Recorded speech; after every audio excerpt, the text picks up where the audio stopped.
मित्रों, एक बार देवर्षि नारद पृथ्वी लोक पर भ्रमण कर रहे थे। तब उनकी नज़र एक सूअर परिवार पर पड़ गई, जो किसी घनघोर जंगल में अपनी जान बचाते हुए इधर उधर भाग रहे थे, क्योंकि उनका शिकार करने के लिए एक विशालकाय राक्षस उनके पीछे पड़ गया था। तभी भागते भागते राक्षस ने उस परिवार के मुखिया सुवर्ण को दबोच लिया और उसे ही खाने ही वाला था कि तभी उसका सारा परिवार राक्षस को घेर लेता है और उस परिवार में से हर एक सुअर स्वयं को खाने की इच्छा उस राक्षस से करता है। सुअर कहता है, हे राक्षस, कृपया आप मुझे खाकर अपनी भूख को शांत कीजिए। तभी सुअर के बच्चे कहते हैं, हे राक्षस, आप हमें खाइए, हमारी संख्या बहुत अधिक है, हमारे कारण आपकी भूख बहुत जल्दी शांत हो जाएगी। उसी समय सुवर्ण कहती है, नहीं राक्षस, आप मुझे ही खा जाइए, मेरा मांस अधिक मधुर और मुलायम है, जिसे खाने में आपको अधिक आनंद मिलेगा और सबसे पहले आपने मुझे ही पकड़ लिया है। मित्रों, सुअर और उसकी पत्नी का एक दूसरे तथा परिवार के प्रति त्याग की भावना को देखकर देवर्षि नारद अचरज में पड़ जाते हैं और उनके बारे में जानने हेतु गोलोक में भगवान श्री कृष्ण से मिलने जाते हैं। तब श्री कृष्ण नारद मुनि से कहते हैं, हे मुनीश्वर, आपका स्वागत है। मुझे ऐसा प्रतीत होता है कि आप किसी गहरी सोच में डूबे हुए हैं। तब नारद मुनि कहते हैं, हे प्रभु, आपको मेरा प्रणाम। कृपा करें और इस भक्त की दुविधा को दूर करें। प्रभु, आज जब मैं मृत्यु लोक पर भ्रमण कर रहा था, तब मैंने एक अत्यंत विचित्र घटना को देखा। एक सुअर अपनी पत्नी और परिवार से बातें कर रहा था, जबकि वह सभी मृत्यु के सामने एक दूसरे से जीवन की भीख मांग रहे थे और एक राक्षस के निवाले बन चुके थे। हे प्रभु, मैं जानना चाहता हूँ कि एक सुअर के मन में ऐसी भावनाएं कैसे आ सकती हैं और किस पाप के कारण वे सुअर बने थे तथा उनके पूर्व जन्म के किस पापों से ऐसा हाल हुआ है। मित्रों, श्री कृष्ण कहते हैं, हे मुनीश्वर, आप जिस सुअर की बात कर रहे हैं, उन्होंने पूर्व जन्म में कई ऐसे पाप किए थे, इसलिए उन्हें यह सजा भोगनी पड़ रही है। आज मैं आपको पति के साथ भोजन करने से क्या होता है, इस विषय में इसी सुअर और उसकी पत्नी की कहानी सुनाता हूँ। मित्रों, श्री कृष्ण कहते हैं, हे मुनीश्वर, यह एक सच्ची घटित घटना है। जो भी स्त्री पुरुष इस कथा को पूरा ध्यान से सुनता है, उसके मैं 21 अपराध माफ करता हूँ और मृत्यु के बाद उस व्यक्ति को गोलोक में स्थान मिलता है। हे मुनीश्वर, एक समय की बात है, मथुरा नगरी में एक विक्रम नाम का क्षत्रिय ब्राह्मण था, जिसका जन्म ब्राह्मण कुल में हुआ था, किंतु वह उस नगर के राजा अंगद का अंगरक्षक, मुख्य सलाहकार और सर सेनापति का काम करता था, इसलिए उसे क्षत्रिय बनना पड़ा। वह हर समय अपने राजा के साथ रहता था और उनकी हर क्षण रक्षा करता था। मित्रों, फिर एक दिन की बात है, वह ब्राह्मण और राजा शिकार खेलने के लिए जंगल में जाते हैं। वे दोनों बड़े ही उल्लास के साथ शिकार के लिए आए तो थे, लेकिन उस दिन उन्हें कोई भी शिकार नहीं मिला। जब संध्या काल हुआ तो वे दोनों हताश होकर एक तालाब के पास पहुंचे। तब उन्होंने देखा कि एक सुअर पानी पी रहा है। उसी समय उस ब्राह्मण ने अपने धनुष से निशाना साधते हुए उस सुअर पर बाण छोड़ा। तभी वह घायल सुअर अपनी जान बचाते हुए एक मुनि की कुटिया में घुस गया। वह ब्राह्मण भी उसका पीछा करते हुए मुनि की कुटिया में आ गया। उस सुअर की दिल दहलाने वाली आवाज़ को सुनकर मुनि का ध्यान भंग हो गया। तब मुनि ने कहा, हे सिपाही, यह प्राणी अब मेरी शरण में आया है, तुम इसे जीवन दान दे दो। मित्रों, श्री कृष्ण कहते हैं, हे मुनीश्वर, ब्राह्मण विक्रम के घमंड ने मुनि को अपशब्द कहते हुए सुअर की शिकार करने की बात की। तब मुनि ने कहा, हे बस, इस निरपराध प्राणी को छोड़ दो। अगर तुम्हें शिकार का इतना ही शौक है तो तुम मेरा शिकार कर सकते हो। तब ब्राह्मण विक्रम कहता है, हे मुनि, आप व्यर्थ ही मेरा समय गंवा रहे हैं, आप इस सुअर को छोड़ दो। मैंने राजा को वचन दिया है कि मैं इस सुअर के बिना वापस नहीं लौटूंगा। ऐसा कहकर उसने उस सुअर पर बाण चढ़ा दिया। उस सुअर के रक्त से मुनि और उनकी कुटिया अपवित्र हो गई। तभी उस मुनि ने कहा, हे मूर्ख, तुमने आज समस्त क्षत्रिय जाति को कलंक लगाया है। तुम नहीं जानते कि एक ऋषि के घर में किसी प्राणी की हत्या करना महापाप होता है। तुमने आज मुझे भी कलंकित किया है। तुमने अत्यंत क्रुद्ध कार्य किया है। इसके लिए मैं तुम्हें, क्या ईश्वर भी क्षमा नहीं कर सकते हैं? मैं तुम्हें श्राप देता हूँ कि जिस राजा के वचन को पूरा करने हेतु तुमने इस सुअर का मेरे घर में वध किया है, आज तू भी सुअर की योनि को प्राप्त हो जाओगे। मित्रों, श्री कृष्ण कहते हैं, हे मुनीश्वर, श्राप के प्रभाव के कारण विक्रम तुरंत ही सुअर बन गया और मुनि से विनती करते हुए बोला, हे विप्र, मुझे क्षमा कीजिए, मैंने अहंकारवश ऐसा तुच्छ कर्म किया है, कृपा करें और इस श्राप से मेरी मुक्ति का मार्ग कहें। तब मुनि को स्वर रूपी ब्राह्मण पर दया आती है और वे कहते हैं, आज से 100 वर्ष बाद तुम इसी राजा के बेटे अशोक के हाथों से मारे जाओगे और तुम्हारा उद्धार हो जाएगा। मित्रों, फिर श्री कृष्ण कहते हैं, हे मुनीश्वर, मैंने आपको उस सुअर के पूर्व जन्म का वृतांत सुना दिया है। अब मैं आपको उस सुवर्ण के पूर्व जन्म का वृतांत सुनाता हूँ। प्राचीन काल में आर्य देश में वामन नाम का एक श्रेष्ठ ब्राह्मण रहता था। उस ब्राह्मण की बिमला नाम की एक कन्या थी जो बहुत ही सुंदर थी और आयु के साथ साथ उसकी सुंदरता बहुत अधिक बढ़ गई। ब्राह्मण ने अपनी कन्या को बड़े ही लाड प्यार से पाला था। उसकी जवानी और सुंदरता को देखकर ब्राह्मण की पत्नी को बड़ा भय होने लगा था।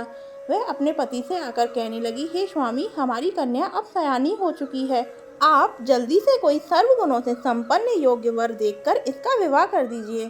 पिता के घर में युक्ति कन्या रखना अनुचित होता है। फिर वह ब्राह्मण कहता है, हे प्रिय, तुम उचित चिंता कर रही हो, किंतु मुझे बिमला अत्यंत प्रिय है। मैं इसे अपनी आंखों से दूर नहीं होने देना चाहता, इसलिए इसका विवाह मैं उसी पुरुष के साथ करूंगा जो हमारे साथ हमारे ही घर पर रहेगा।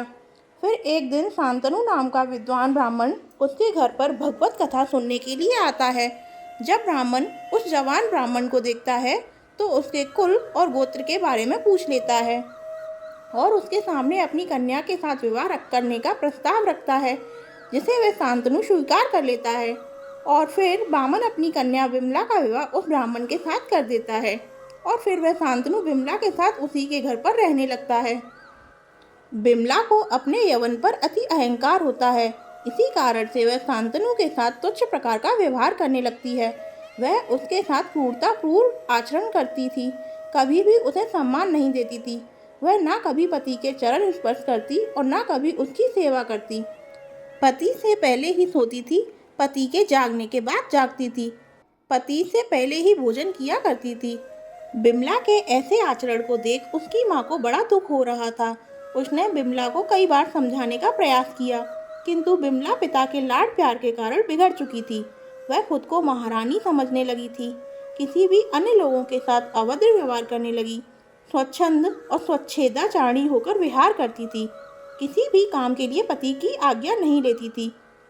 अपनी पत्नी के इस प्रकार के दुर्व्यवहार से शांतनु बहुत दुखी हो गया और फिर एक दिन उसने अपनी पत्नी को छोड़ दिया। उसे एहसास हो गया था कि स्वेच्छाचारिणी स्त्री के साथ बुद्धिमान पुरुष को कभी नहीं रहना चाहिए। जो स्त्री पति का अपमान करती है, उसके भोजन से पहले भोजन करती है, वह नरकगामी बन जाती है। शांतनु के चले जाने से बामन को बहुत बड़ा दुख हुआ। उसे अपनी गलती का एहसास हो गया। वह अपनी पत्नी से कहने लगा, हे प्रिय, हमारे जमाई हमारा घर छोड़कर चले गए हैं, इसका कारण हमारी कन्या बिमला ही है। बिमला के अन्याय और दुर्व्यवहार के कारण जमाई चले गए हैं। बामन की पत्नी कहती है, हे स्वामी, आप ही के लाड प्यार के कारण बिमला हाथ से जा चुकी है। अब आपको ही कुछ करना चाहिए, नहीं तो अनर्थ हो जाएगा। समाज में हमारी प्रतिष्ठा कम हो गई है। फिर बामन कहता है, अब मुझे क्या करना चाहिए? बामन की पत्नी कहने लगी, हे स्वामी, पिता के घर में रहने वाली विवाहित कन्या दुराचार बन जाती है तथा कन्या कुल का नाश करती है, इसलिए विवाह के बाद कन्या को कभी पिता के घर में नहीं रहना चाहिए। इसलिए बिमला को उसके पति के पास भेज दीजिए। फिर बामन अपनी कन्या बिमला के पास जाते हैं और कहते हैं, हे मूर्ख स्त्री, तेरे ही कारण शांतनु हमें छोड़कर चले गए हैं। हे कुलनाशनी, तू भी अपने पति के साथ चली जा, अथवा जहाँ तेरा मन करे वहाँ चली जा। अब से यह घर तुम्हारा नहीं है, अब तू यहाँ नहीं रह सकती। इतना सुनकर बिमला घर को छोड़कर चली जाती है। बाहर जाने पर लोग उसे देखकर कहने लगे, अरे देखो, कुलटा जा रही है। लोग उसे वैश्या, कुलटा, पापनी कहने लगे। फिर बिमला को भी अपनी गलती का एहसास हो जाता है कि विवाह के बाद स्त्री के लिए उसका पति ही सब कुछ होता है। सोने के गहने, सुंदर रूप, सुंदर वस्त्र पहनकर भी स्त्री की शोभा नहीं बढ़ती है तथा संसार के सारे सुखों से कीमती पति का साथ होता है। एक स्त्री की शोभा उसके पति से ही होती है। पति के बिना स्त्री चरित्रहीन दिखाई पड़ती है, लोग उस पर बुरी नज़र डालते हैं। फिर बिमला दुखी होकर वन में चली जाती है। अनेक दिनों तक भूखा प्यासा रहने के कारण उसका सौंदर्य भी नष्ट हो जाता है। मित्रों, श्री कृष्ण कहते हैं, हे मुनीश्वर, एक दिन बिमला जंगल में स्थित एक झोंपड़ी के पास भिक्षा मांगने के लिए जाती है।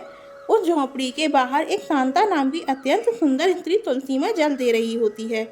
बिमला उस शांता से कुछ खाने के लिए मांगती है तो बिमला को देखकर शांता अपने पति से कहती है, हे स्वामी, हमारे द्वार पर एक अत्यंत कमजोर तथा अनाथ स्त्री आई है और भिक्षा मांग रही है, हमें ऐसी सहायता करनी चाहिए। फिर शांता का पति उस स्त्री को देखता है तो पहचान लेता है वह शांतनु ही होता है और वह दुर्बल स्त्री उसकी पत्नी बिमला होती है। शांतनु शांता से कहता है, हे प्रिय, यह मेरी पहली पत्नी बिमला है जिसे मैंने छोड़ दिया था। आज यह लौटकर मेरे पास आई है, इसलिए तुम इसे अपने घर में स्थान दो और तुम इसका आदर सत्कार करो, यही हमारा धर्म है। फिर शांता अपने पति की आज्ञा का पालन करती है और बिमला को अपने घर में स्थान देती है और पहनने के लिए सुंदर वस्त्र देती है। फिर एक दिन बिमला उस झोपड़ी के बाहर बैठकर शांता के अच्छे और स्वयं के बुरे व्यवहार के बारे में सोचने लगती है। शांता कितनी पतिव्रता है और मैं कितनी दुष्ट हूँ। इस प्रकार से अधिक समय तक सोचते हुए जंगल में घूम रही होती है। तभी एक विषैले सर्प के काटने के कारण उसकी मृत्यु हो जाती है। मित्रों, श्री कृष्ण कहते हैं, हे मुनीश्वर, उस बिमला के प्राण लेकर यमदूत उसे यमलोक में ले जाते हैं और बिमला को भयंकर कुंभी पाक नरक में डाल दिया जाता है। उसे भयंकर नरक की सजा भुगतनी पड़ी। अनेक वर्षों तक सजा भुगतने के बाद उसके कर्मों के अनुसार उसे सूअर के जन्म में डाल दिया जाता है।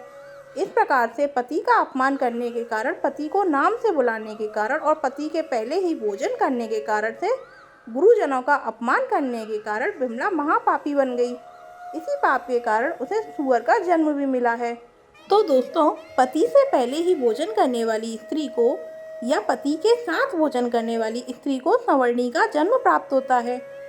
मित्रों, श्री कृष्ण कहते हैं, हे मुनीश्वर, अब मैं आपको भोजन के संबंधी महत्वपूर्ण नियमों को बताता हूँ। श्राद्ध का निकला हुआ बासी या मुंह से फूंक मारकर ठंडा किया हुआ भोजन भी करना अनुचित है। बाल गिरा हुआ भोजन भी कभी ना करें। अनादर युक्त अवहेलनापूर्ण परोसा गया भोजन भी कभी नहीं करना चाहिए।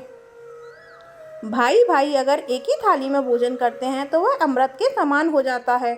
ऐसे भोजन से धन धान्य, स्वास्थ्य और लक्ष्मी की वृद्धि होती है।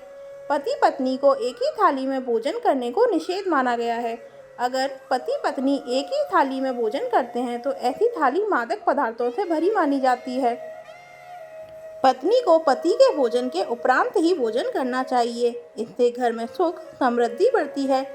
किस प्रकार के भोजन से मनुष्य की प्रवृत्ति क्रोधी, क्रूर और राक्षसी बनती है और किस प्रकार का भोजन करने से मनुष्य सदाचारी, विनम्र और दूसरों के मन पर विजय प्राप्त करने वाला बन जाता है। मनुष्य जिस प्रकार का भोजन करता है उसे उसी प्रकार का देह और विचार भी प्राप्त होते हैं। अतः धन की देवी माँ लक्ष्मी की प्राप्ति के लिए भी मनुष्य को उचित भोजन सामग्री का ही चुनाव करना चाहिए। मनुष्य चाहे गरीब हो या धनवान हो, चाहे राजमहल में रहता हो या वन में, उसे देह की तृप्ति के लिए भोजन अवश्य ही करना चाहिए, परंतु इंद्रियों की लालसा में इतना भी उन्मत्त नहीं होना चाहिए कि वह तामसिक एवं राजसिक आहार का सेवन करे, क्रोधी, क्रूर और निष्ठुर बन जाए। तामसिक भोजन करने वाला मनुष्य अपनी मान, मर्यादा, संस्कार एवं अपने सीन को भी नष्ट कर लेता है और दुष्कर्म का मार्ग पकड़ लेता है। राजसिक भोजन करने वाला क्रोधी, आलसी तथा हिंसक बन जाता है, किंतु जो मनुष्य ईश्वर का नाम लेके सात्विक भोजन का आहार लेता है वह देह से तो शुद्ध होता ही है, साथ ही उसका मन भी पवित्र और सुंदर हो जाता है। ऐसे देह में ईश्वर सदैव ही निवास करते हैं। श्री कृष्ण कहते हैं, हे मुनीश्वर, खाने के 3 घंटे पूर्व बना भोजन जो ईश्वर को बिना प्रसाद चढ़ाए ही ग्रहण किया जाता है वह तामसी ही होता है। मांसाहार भी तामसिक भोजन में ही आता है। ऐसा भोजन राक्षसी प्रवृत्ति के मनुष्य के लिए अत्यंत प्रिय होता है। जो स्त्री देवी देवताओं का पूजन करती है उसे तो कदापि तामसिक आहार ग्रहण नहीं करना चाहिए। इससे उसकी पूजा का कोई फल प्राप्त नहीं होता है। ऐसी स्त्री के घर से लक्ष्मी भी चली जाती है और घर में कलेश तथा अशांति बनी रहती है। अतः हम जिस प्रकार का भोजन करते हैं उसी अनुरूप हमारी प्रवृत्ति भी बन जाती है। बिस्तर पर बैठकर, दहलीज पर बैठकर भोजन करना सर्वथा अनुचित है। बिस्तर पर बैठकर भोजन करने से मनुष्य की आयु कम होती है, शरीर में विकार निर्माण होते हैं, जमीन पर बैठकर भोजन करने से शरीर के अंदर की गर्मी जमीन में प्रवेश करती है, लेकिन बिस्तर पर बैठने से यह शरीर के अंदर ही रहती है। इससे रोग निर्माण होते हैं। वहीं दहलीज पर कभी बैठकर नहीं खाना चाहिए, इससे दरिद्रता आती है। मित्रों, श्री कृष्ण कहते हैं, हे मुनीश्वर, ईश्वर को और गाय को भोग लगाए बिना किया गया भोजन भी तामसी ही होता है। यह मनुष्य को अधोगति की ओर ले जाता है। दूसरों के मुंह से छीनकर खाया हुआ भोजन अथवा दूसरों को भूखा रखकर स्वयं छिपकर खाया हुआ भोजन दुख, दरिद्रता और बर्बादी ही लेकर आता है। भोजन को सदैव ही बांटकर खाना चाहिए। भोजन करने से पूर्व माँ अन्नपूर्णा का धन्यवाद करना चाहिए और भोजन को कभी फेंकना नहीं चाहिए। जितना आवश्यक हो उतना ही भोजन लेना चाहिए। शास्त्रों में भोजन को परब्रह्म ही कहा गया है, अतः भोजन का अपमान साक्षात श्री कृष्ण का ही अपमान माना जाता है। भोजन के बाद थाली में हाथ नहीं धोना चाहिए, इससे पितृ देवता रुष्ट हो जाते हैं और मनुष्य को पितृदोष लगता है। श्री कृष्ण कहते हैं, हे मुनीश्वर, अति भोजन करने से उनको रोग उत्पन्न होते हैं, आयु घटती है, लोक में निंदा होती है तथा अंत में सद्गति भी नहीं होती। ऊंचे मुख से कहीं नहीं जाना चाहिए, सदा पवित्रता से रहना चाहिए। पवित्र मनुष्य यहाँ सुख से रहता है और अंत में स्वर्ग में जाता है। भोजन के तुरंत बाद पानी नहीं पीना चाहिए, इससे भोजन अच्छे से नहीं पचता है। भोजन हो जाने के बाद कसरत नहीं करनी चाहिए। भोजन के बाद थोड़ी देर बैठकर घूमना चाहिए। भोजन के तुरंत बाद भी नहीं सोना चाहिए और भोजन करते समय बातें नहीं करनी चाहिए। हंसते हुए क्रोध में भी भोजन नहीं करना चाहिए। भोजन करते समय पहले के 3 निवाले मौन रहकर ग्रहण करने चाहिए।